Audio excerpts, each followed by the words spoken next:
Akshaya Tritiya offer మే 4 వరకు. ఎంత బంగారం కొంటే అంత వెండి ఫ్రీ. ప్లాస్టిక్ కంటైనర్ లేదా బకెట్ తీసుకోండి. ఇది గాలిని చల్లబరచడానికి, ఐస్ ను నిల్వ చేయడానికి ఉపయోగపడుతుంది. కంటైనర్ శుభ్రంగా ఉండేలా చూసుకోండి. కంటైనర్ మూతపై లేదా పై భాగంలో ఫ్యాన్ సైజుకు సరిపడే రంధ్రం చేయండి. ఫ్యాన్ ను ఈ రంధ్రంలో గట్టిగా అమర్చాలి. రంధ్రం చేయడానికి డ్రిల్ లేదా కత్తిని జాగ్రత్తగా ఉపయోగించండి. కంటైనర్ పై భాగంలో లేదా సైడ్లో 2 నుండి 3 చిన్న రంధ్రాలు చేయండి. ఈ రంధ్రాల ద్వారా చల్లని గాలి బయటకు వస్తుంది. అవసరమైతే ఈ రంధ్రాలకు చిన్న పైప్లను అతికించి గాలిని ఒక దిశలో పంపవచ్చు. కంటైనర్లో ఐస్ క్యూబ్లు లేదా ఐస్ ప్యాక్లను ఉంచండి. కొద్దిగా నీటిని జోడించండి. తద్వారా ఐస్ కరిగినప్పుడు గాలిని మరింత చల్లబరుస్తుంది. ఫ్యాన్ను కంటైనర్ మూతపై లేదా రంధ్రంలో గట్టిగా ఫిక్స్ చేయండి. ఫ్యాన్ గాలిని కంటైనర్ లోపలికి లాగేలా సెట్ చేయండి. టేప్ లేదా గ్లూ ఉపయోగించి ఫ్యాన్ను స్థిరంగా ఉంచండి.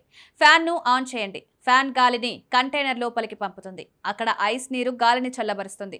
చల్లని గాలి కంటైనర్లోని రంధ్రాల ద్వారా బయటకు వస్తుంది. ఐస్ త్వరగా కరగకుండా ఉండేలా ఇన్సులేటెడ్ కంటైనర్ ఉపయోగించండి. యూఎస్బీ ఫ్యాన్ కు బదులు శక్తివంతమైన ఫ్యాన్ ఉపయోగిస్తే గాలి ప్రవాహం మెరుగ్గా ఉంటుంది.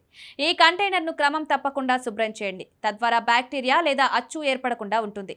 గాలికి మంచి వాసన రావాలంటే కొన్ని చుక్కల ఎసెన్షియల్ ఆయిల్స్ ను నీటిలో కలపవచ్చు. ఫ్యాన్ వైర్లు నీటితో తడవకుండా చూసుకోండి. ఇది విద్యుత్ షాక్ కు తీయవచ్చు. కంటైనర్లో ఎక్కువ నీరు పోయకండి, లేకపోతే అది బయటకు చిందవచ్చు.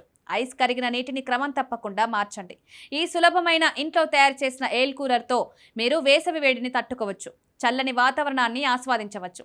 ఇది సరసమైన సమర్థవంతమైన పరిష్కారం. ఇది మీ ఇంటిని సౌకర్యవంతంగా ఉంచుతుంది.